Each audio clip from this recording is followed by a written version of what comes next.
The colony of Aryan stood on the edge of a vast plain under two suns. The air smelled of metal and soil, for it was a place where humans and dragons lived together. The dragons were not wild beasts. They were great creatures born from human science long ago, shaped from the strength of earth animals and the imagination of human minds. They were not pets and not slaves. They were guardians. They defended the colony from the strange machines that came from the dark space beyond the stars. Among all the dragons, one was greater than the rest. She was called the Dragon Mother. Her wings were wider than the colony walls. Her scales shone like dark steel with lines of silver across them. She was old and wise, and she had led the other dragons for many years. When she flew, the sky itself seemed to bow before her. When she roared, the ground trembled as if the world itself was listening. The people of Aryan respected her, and the other dragons followed her command. The colony's dragon owner, a man named Rylan, took care of the dragons and gave orders during battles. He was tall, strict, and serious. He loved the dragons in his own way, though he often spoke in hard words. He believed in rules, commands, and discipline. To him, dragons were weapons first and friends later. Still, he respected the Dragon Mother more than any other creature. He knew that without her, the dragons would lose their leader and the colony would be left weak. The day of the fall came suddenly. The alien machines appeared from the sky like black rain. They had no eyes, no voices, and no faces, but they moved with deadly power. They cut the air with sharp wings and burned the ground with fire.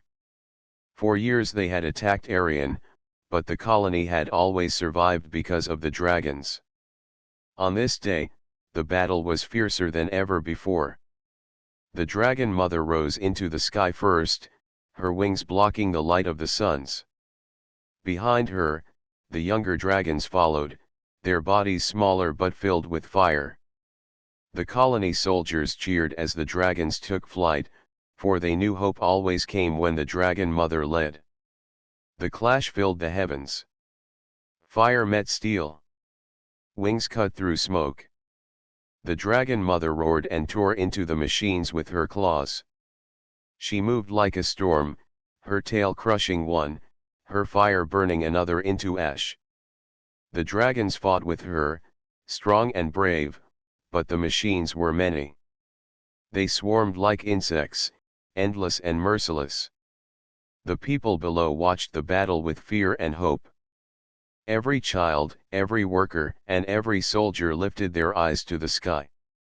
They prayed that the Dragon Mother would not fall, for they knew her strength was their strength. But then it happened. One of the largest machines, shaped like a black spear, struck her from behind. Its sharp body pierced through her wing and into her side.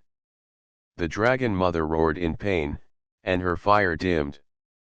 She tried to stay in the air, but the wound was deep. The sky itself seemed to grow heavy as her wings failed. With a terrible cry, she fell. The ground shook when she hit the plain outside the colony. Dust rose in a cloud.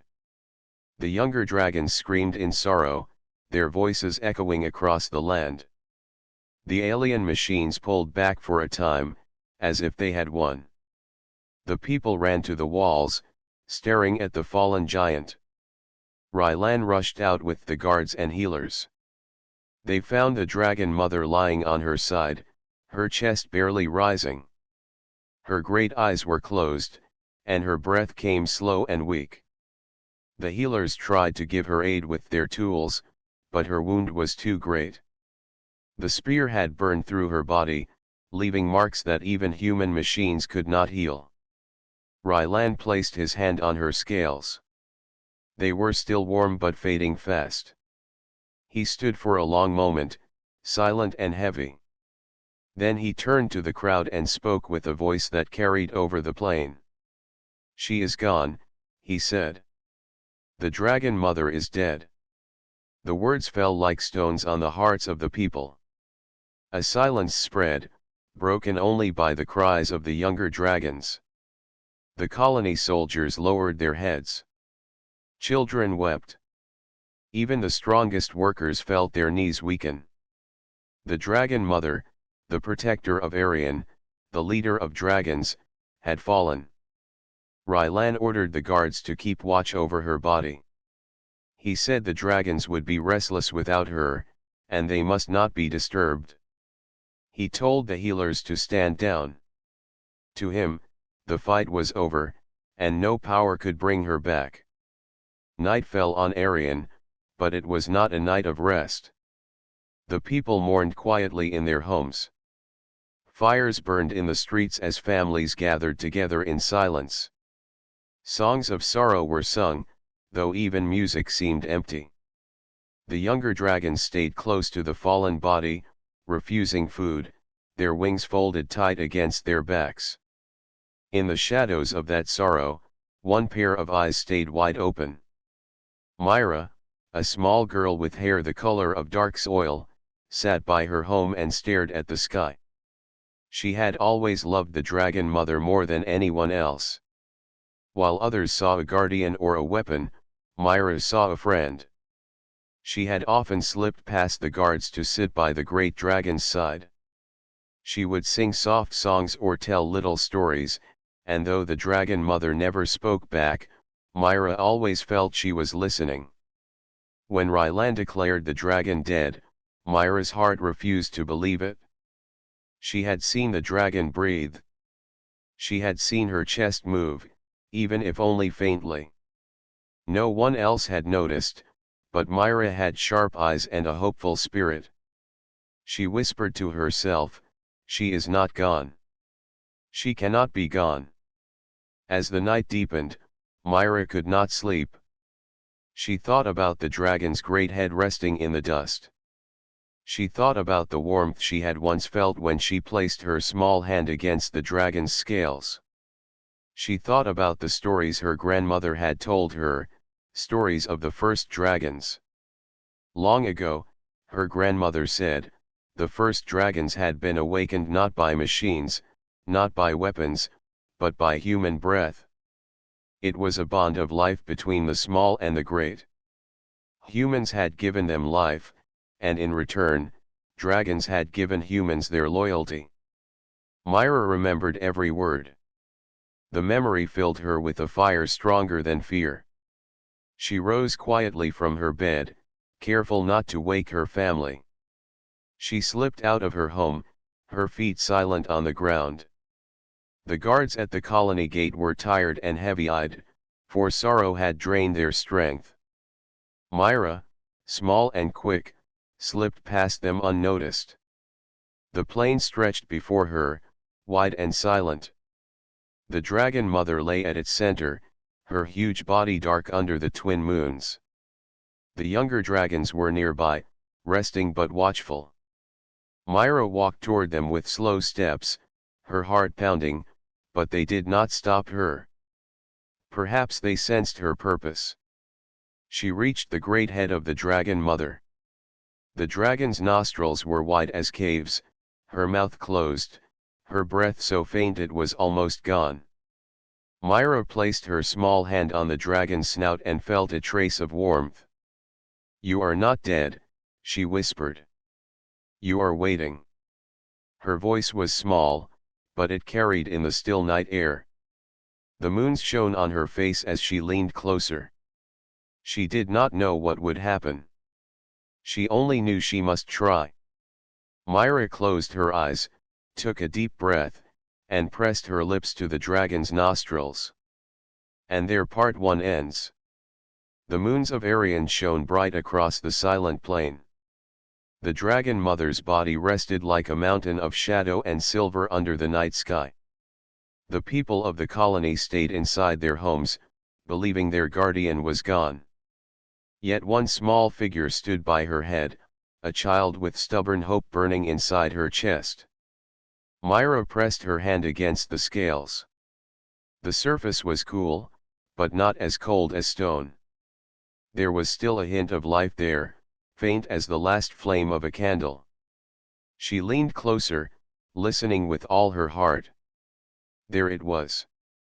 A slow, weak breath. Almost invisible, but real. She breathes, Myra whispered. You are still here. The younger dragons shifted nearby. They made no sound but raised their heads slightly as if they too felt something. Myra looked at them and gave a small nod. She felt they understood her. All day she had listened to the voices of adults saying it was over. Rylan had spoken with such finality that even the strongest soldiers had lowered their heads. To them, a wound made by alien machines was impossible to heal. They had seen too many fall in the past to believe otherwise. But Myra's eyes had seen what theirs had missed. She could not let go of that small truth. She remembered the words of her grandmother. Humans and dragons were bound not only by science but also by spirit. The first bond was breath. She remembered the old tale of the first human who had leaned close to the first dragon egg, breathing warmth upon it until the creature stirred. That was how trust began. Myra believed the dragon mother could be reached in the same way. She bent closer, her face against the dragon's nostrils.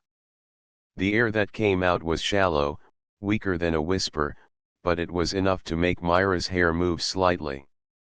She took a deep breath of her own and exhaled gently into the dragon's nose.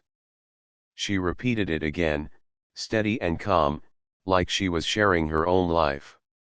At first nothing happened. Only the plane remained still, and the moons watched from above. But Myra did not stop. She kept breathing, whispering between each breath. Wake up. You are not finished. We need you. The other dragons need you. I will not leave you. Her voice was soft but filled with determination. Her words were like threads, weaving between the silence and the faint breath of the dragon. Minutes passed. Myra felt her arms grow tired from leaning, yet her resolve grew stronger. She closed her eyes and imagined the dragon rising again, wings spread wide, fire burning bright. She imagined the colony filled with joy, the people lifting their heads again, the other dragons roaring with hope. She imagined not a dead guardian but a living legend. Then, something changed. A faint vibration passed through the ground under her feet. At first Myra thought it was only her imagination, but the earth shook again, gentle yet real. She opened her eyes. The dragon mother's chest rose slightly higher than before. The sound of her breathing grew just a little stronger. Myra gasped but quickly steadied herself.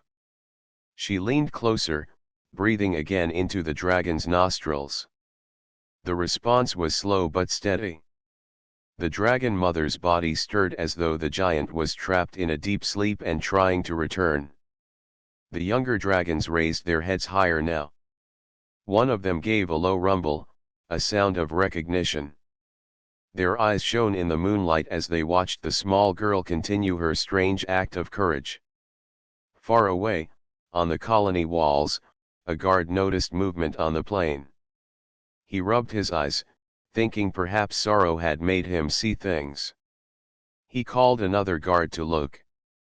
They saw a tiny figure beside the massive head of the fallen dragon. Their hearts jumped in fear. Was it a scavenger? Was it a wild child? It is Myra, one of them whispered.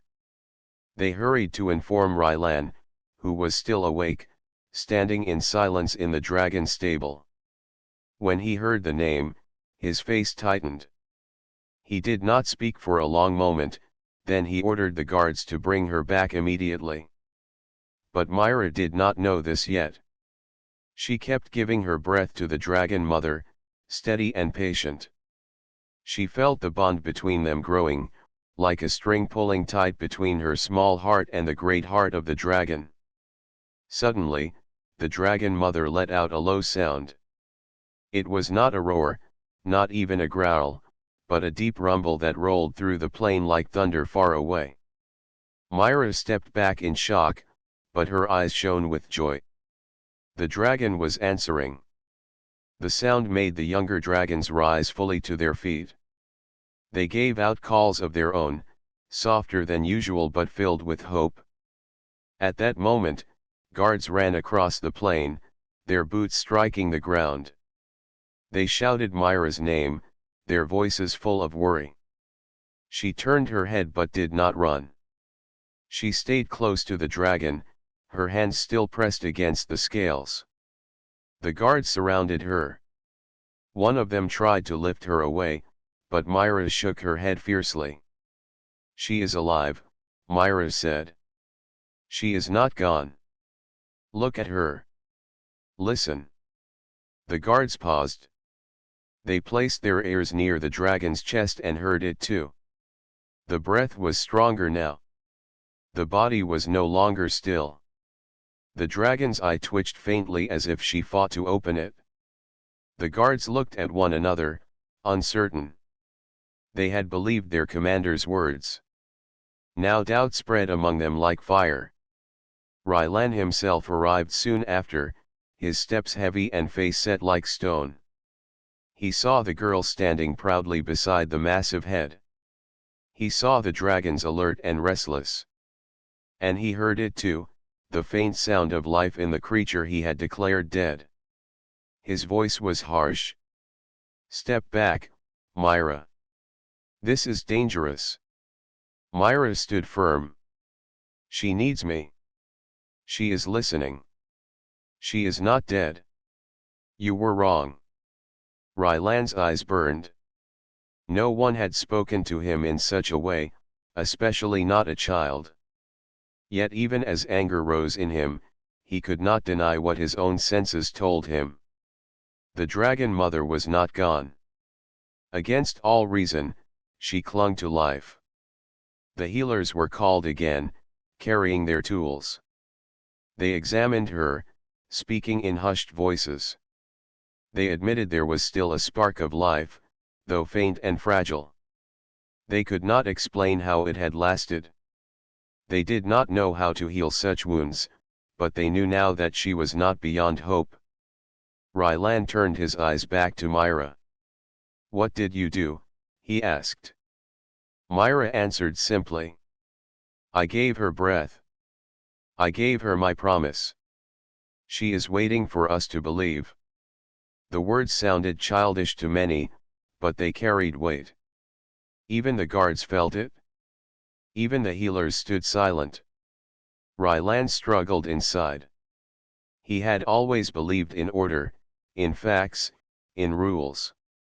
To him, hope was a dangerous thing if it was not backed by reason. Yet here was a child who had done what none of them had dared. She had seen life where all others had seen death. The night stretched on. The dragon mother's breathing grew slowly stronger, though she was far from healed. The other dragons lay around her in a protective circle, their eyes glowing softly in the dark. Myra stayed by her side, refusing to leave even when the guards begged her to rest. By dawn, the news had spread through the colony. People gathered on the walls and fields, whispering in disbelief. The dragon mother lived. The hope they thought lost returned like light after a storm. Children smiled again. Old men raised their heads.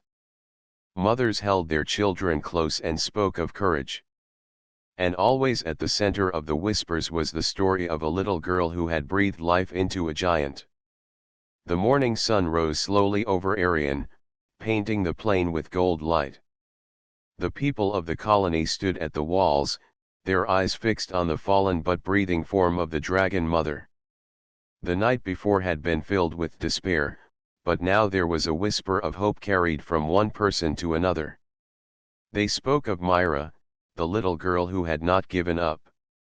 Some thought it was only a story born from grief, but others believed it. Rylan stood near the dragon mother's head, his arms crossed, his face unreadable. He had declared her dead, and now she lived. The healers worked quietly, laying strange lights over her wounds, but their machines could do little more than slow the fading. They admitted openly that her survival was not because of them.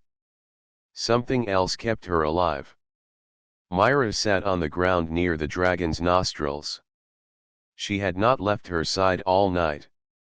Her small body was tired, but her eyes still burned with determination. She believed that her breath had reached the dragon mother, and she would not stop now. Whenever the great chest seemed to falter, Myra leaned forward and gave another soft breath into the dragon's nostrils. It was a strange sight, a child feeding hope into a creature larger than a fortress, yet the bond between them grew stronger each time. The younger dragons surrounded their leader in a circle. They did not fly, they did not hunt, they only watched. Their bodies pressed close to one another, their eyes fixed on the dragon mother. Every time she stirred, they gave soft rumbles of encouragement. They were waiting for her command, and though it had not come yet, they believed in her as Myra did. Hours passed, and then a sound came that shook the hearts of all. It was faint but clear, a low hum rising from the dragon mother's throat. It was not a roar but a sign of awareness. Her eyelids trembled. The people on the walls gasped. The guards stepped back in shock. Ryland's eyes widened, though he quickly tried to hide it. Myra leaped to her feet and placed her hand on the dragon's snout. "I am here," she whispered. "Wake up. We are waiting." The giant eye of the dragon mother opened a crack. A golden light gleamed inside, weak but alive. Myra smiled, tears running down her cheeks. She felt warmth spread through her chest, as if the dragon's strength touched her own heart. The dragon mother tried to lift her head but fell back with a heavy thud. Dust rose into the air. She was alive, but her body was broken. The wound from the alien spear was deep, her wings torn and her strength drained. She needed more than healing. She needed reason to rise. Ryland stepped forward, his voice sharp. She should rest. She cannot fight again. If she tries, she will die for certain. Myra turned to him, her voice firm despite her small frame. She will not die. She knows we need her. She is not finished. The two faced each other. Ryland saw nothing but a child before him, yet something in her eyes unsettled him. It was the same fire he had once seen long ago in the eyes of the first dragon riders. That fire had been missing for years, replaced by rules and orders. The healers spoke softly among themselves. They said the dragon mother's wound could not close by medicine alone. Her body needed energy that no machine could give. Myra heard them and understood. She believed that her breath had awakened something, but she knew it was not enough. She thought of the old stories again. Her grandmother had told her that dragons drew strength from the bond of trust, from the spirit of those who stood beside them. Myra climbed onto the dragon mother's snout carefully. She placed both her small hands between the great nostrils. She closed her eyes and spoke, not loudly but with all her heart. "You are not alone. I am with you. We all are with you. Wake for us. Rise for us. The colony still needs you. The dragons still need you." Her words echoed in the silence. The younger dragons gave a low chorus of rumbles as if answering. The people on the walls watched in awe. Ryland clenched his fists but said nothing. Then it happened. The dragon mother's chest rose sharply, and her breath came stronger. The ground shook as she let out a deeper rumble. Her eye opened wider, golden light spilling out like fire hidden behind glass. Myra almost fell but clung to the scales, laughing with joy. The dragon's mind reached into hers. It was not words, not in the way humans spoke, but Myra felt it clearly. Gratitude. Recognition. A bond. The dragon mother knew her. She accepted her. Myra gasped, holding her chest. She spoke to me, she cried.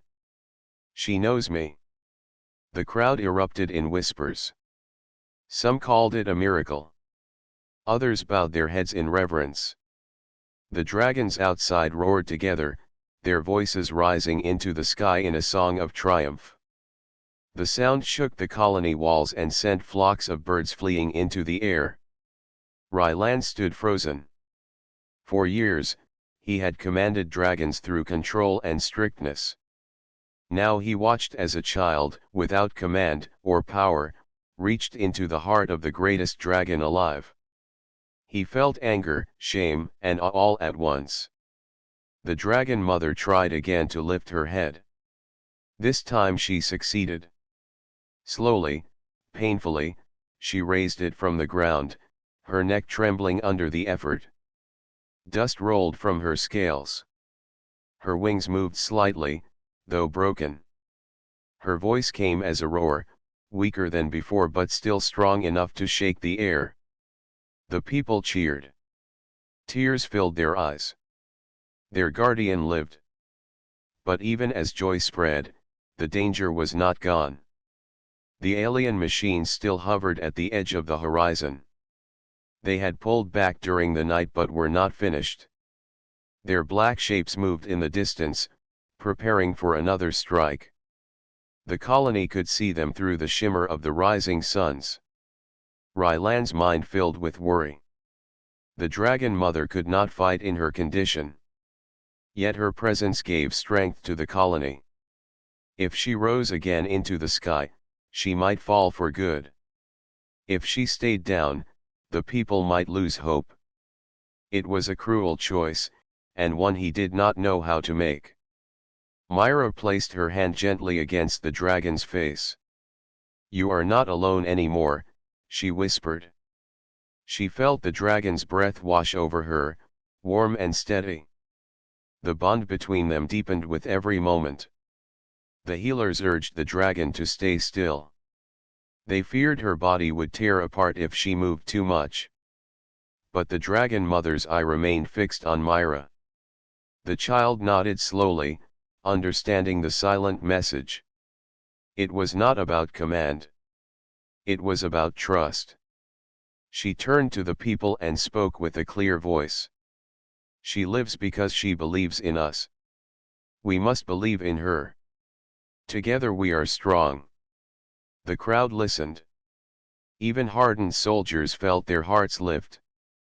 The little girl's words carried more weight than any order from Rylan. She spoke with truth, and it touched every ear.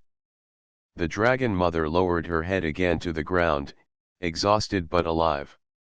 Myra stayed close, refusing to move even when others tried to take her away. She knew her place now. She was not just a child anymore. She was the bridge between human and dragon. The suns rose higher. The enemy's shapes grew nearer. The battle was not over, but a new spark had been lit.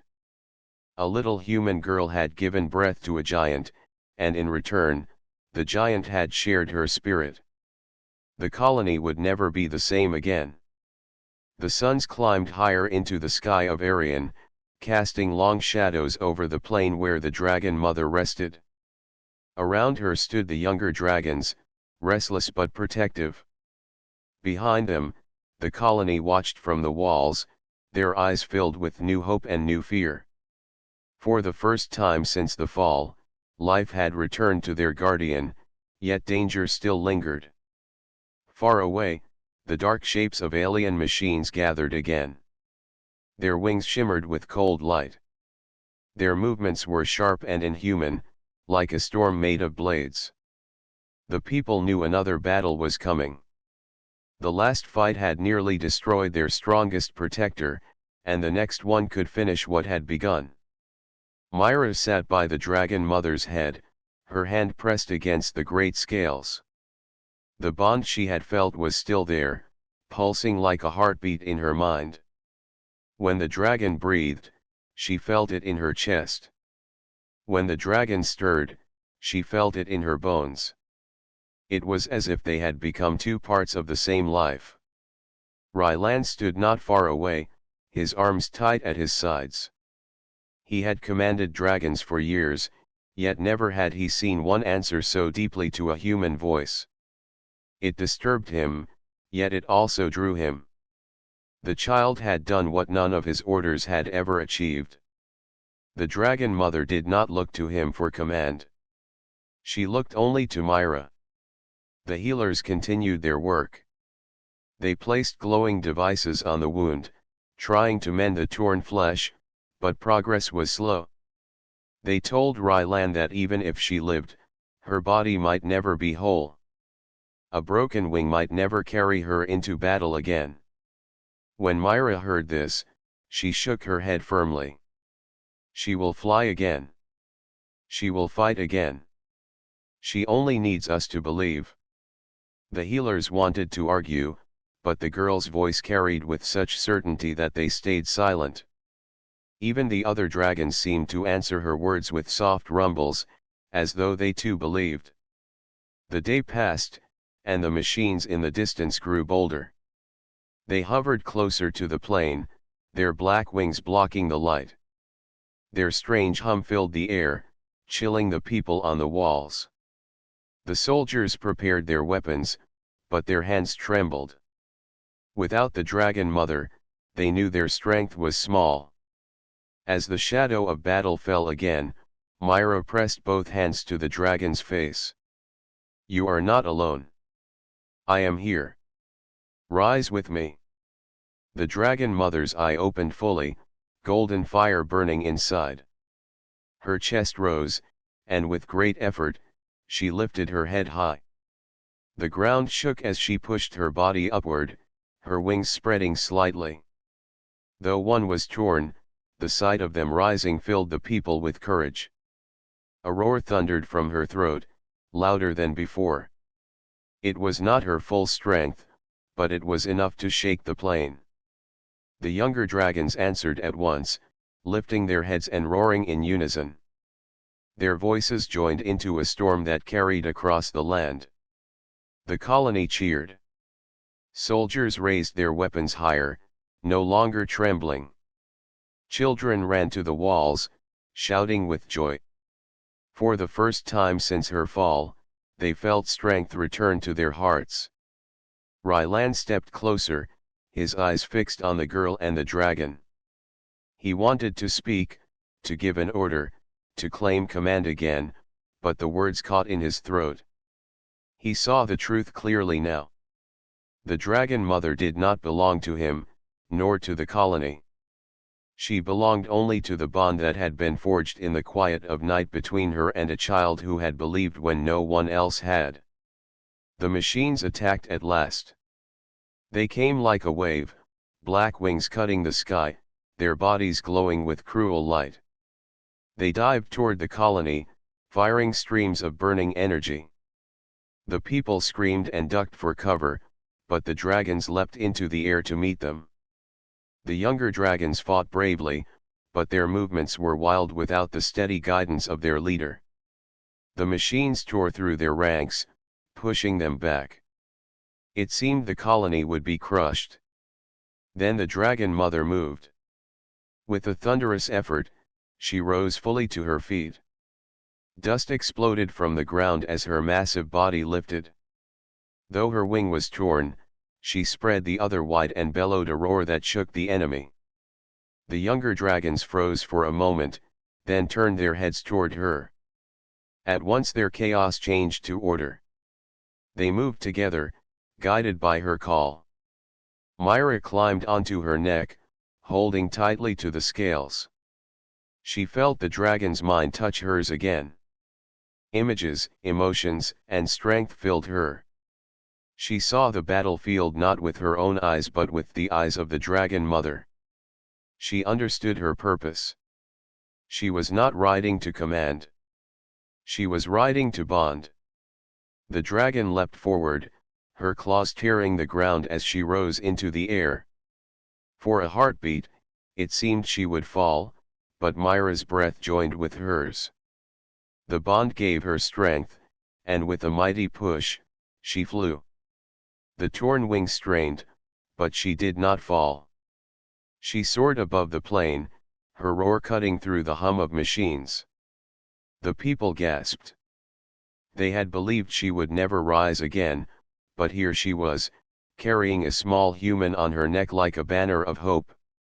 The machines swarmed around her, but she met them with fire. A stream of golden flame burst from her throat, burning through the enemy ranks. The younger dragons followed, their courage doubled by her presence. Together they formed a wall of fire and wings, driving the machines back. Myra held tightly, her hair whipping in the wind. She felt the dragon's pain as her torn wing bled, but she also felt her strength. The bond between them carried energy that no machine could explain. Myra whispered encouragement, and the dragon answered with power. On the ground, Rylan watched with awe. His voice, which had once commanded dragons with authority, now spoke only in a whisper. She has chosen her. The bond is real.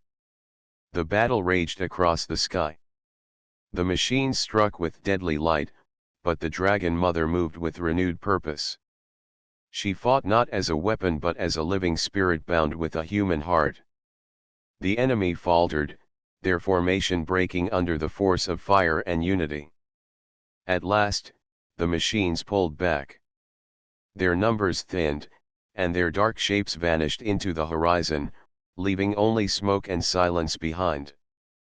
The sky cleared, and the people of Arian erupted in cheers so loud they shook the colony walls. The dragon mother landed heavily on the plain, her body trembling with exhaustion. Myra slid down her neck and placed her hand against her face once more. The dragon lowered her head gently, her golden eye resting on the girl. They did not need words. Their bond was unbreakable. The younger dragons landed around them, folding their wings and bowing their heads. The people poured from the gates, running across the plain.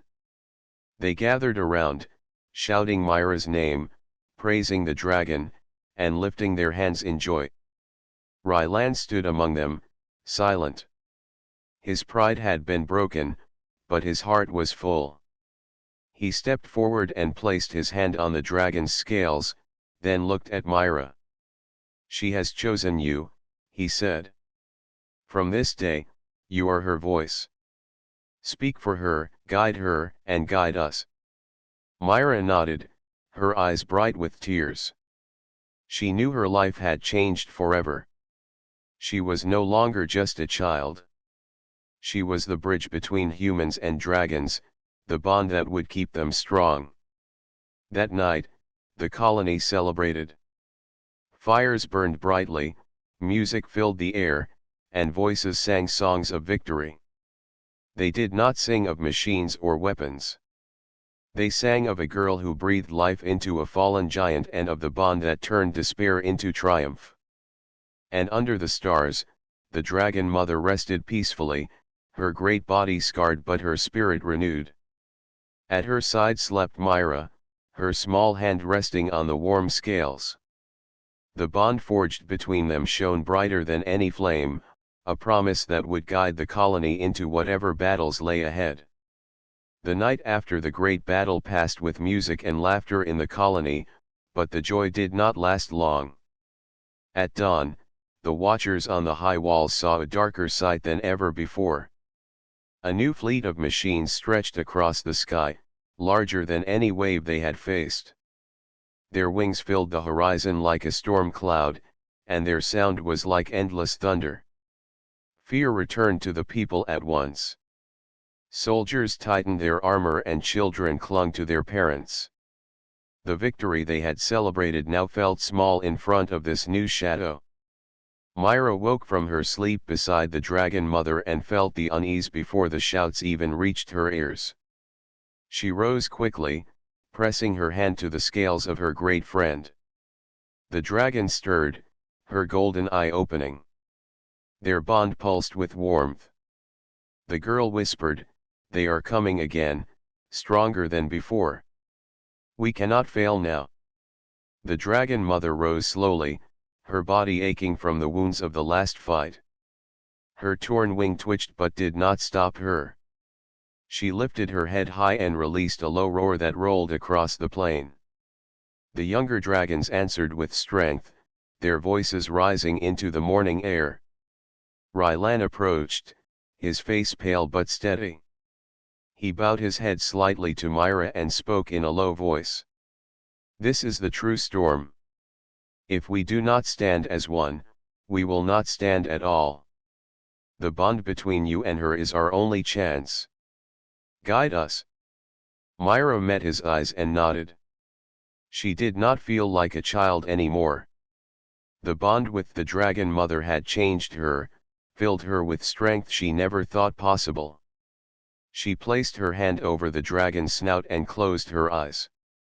She felt the great heart beating, steady and powerful, and she whispered a promise. "We will not let them take our home." The army of machines drew closer, their shapes black against the rising sun. They came in perfect lines, cold and unbroken. At their center hovered a form larger than all the rest.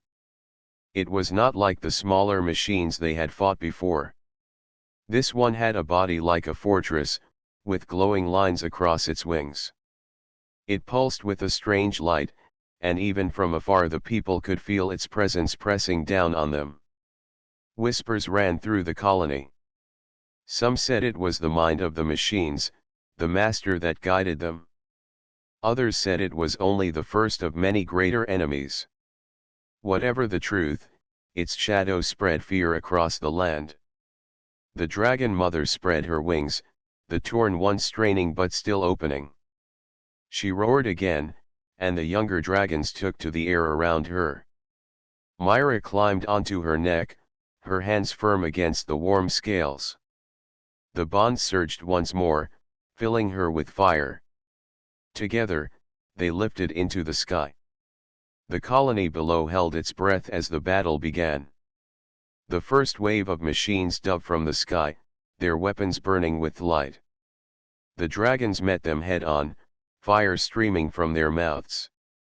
The clash shook the air, filling it with fire and metal. Myra felt the heat of the flames as though it came from her own chest. She guided the dragon mother with her thoughts, showing her where the enemy gathered thickest. Together, they struck like lightning. The dragon's claws tore through metal bodies, her fire shattered the cold ranks, and Myra's spirit kept her steady. But the enemy numbers were endless. For every machine that fell burning to the ground, two more seemed to rise. The sky grew darker as the great form at the center advanced. Its wings stretched wide, casting a shadow over the battlefield. When it drew closer, the younger dragons faltered. Its presence pressed into their minds like a weight, breaking their focus. They shrieked in fear and broke formation. The machines took advantage, swarming them from every side. Myra felt the fear too, but the bond with the dragon mother burned brighter. She shouted into the wind, her voice full of fire. "Hold fast. You are not alone. Fight with us." The dragon mother roared in answer, her voice breaking the spell of fear.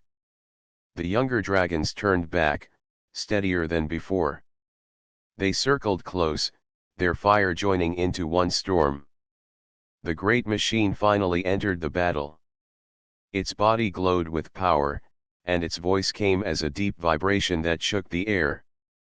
It spoke no words, but its sound carried into the minds of all who heard. It was a sound of command, a sound of domination. The dragon mother growled low, and Myra felt her anger. Together they rose higher, facing the great machine directly. The enemy fired streams of burning energy, brighter than any before. The dragon twisted, fire shielding them, but the torn wing took another blow. She screamed in pain, and Myra nearly fell. The people on the ground cried out as they watched their guardian falter. Some shouted Myra's name, praying she would not fall. Others raised their weapons, firing into the sky, though their shots barely touched the enemy. Myra clung tight, pressing her forehead against the dragon's scales. Do not give up. You are more than their machines. You are life. You are fire. The bond surged again, stronger than ever. Myra felt her own breath merge with the dragon's. She felt her heartbeat join with the great pulse of her friend. Their spirits became one. With a mighty push, the dragon mother rose higher into the sunlight. Her fire burst forth, brighter and hotter than it had been even in her youth. It wrapped around her body like golden armor. The younger dragons cried out in awe and joined her, their fire growing stronger in her presence. Together, they turned toward the great machine. The enemy fired again, but the dragon mother's flames split the light apart. She dived through the storm, claws ready. Myra guided her, her mind sharp with focus. They struck the enemy's wing, tearing through metal and glowing lines. Sparks exploded into the sky. The machine shrieked with a sound like thunder breaking. Its formation cracked for the first time. The younger dragons saw and pressed harder, their fire burning into the swarm. The battle raged on, but the tide had shifted. The enemy no longer pressed forward without fear. They broke, scattered, and fell under the fury of dragons united. The great machine tried once more to rise, its body glowing brighter, but the dragon mother would not allow it. With Myra's bond burning like fire in her heart, she struck again. Her claws ripped through the core of the machine, and her flames poured into its heart. The light inside it flickered and then burst. The great machine fell from the sky, crashing into the plain below. Fire and smoke rose high, shaking the earth. The smaller machines froze for a moment, their light dimming. Then, as if their command had vanished, they scattered and fled.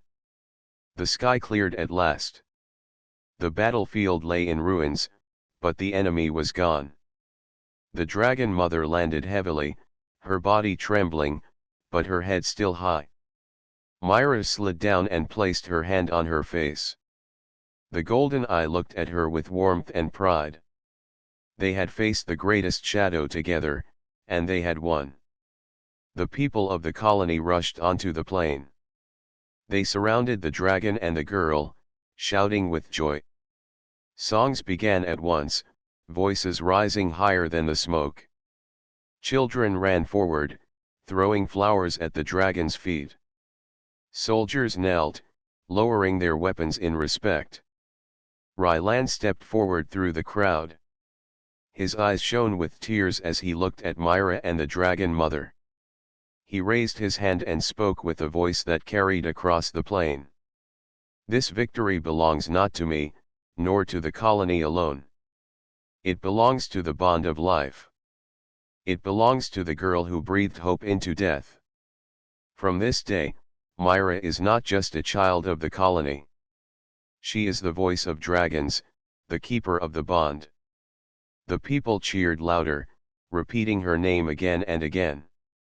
Myra stood tall, her small hand still pressed against the scales. She felt the warmth of her friend, the heartbeat of a living fire that would never die. That night, the colony did not sleep. Fires burned across the plain, songs filled the sky, and joy poured through every heart. The battle had scarred them, but it had also forged them stronger. They had faced the greatest shadow and found light in the bond between a girl and a dragon. And far above, under the endless stars, Myra and the dragon mother rested together. Their bond was no longer only between them. It had spread to the people, to the dragons, to the land itself. It was a bond that promised hope for all the days to come.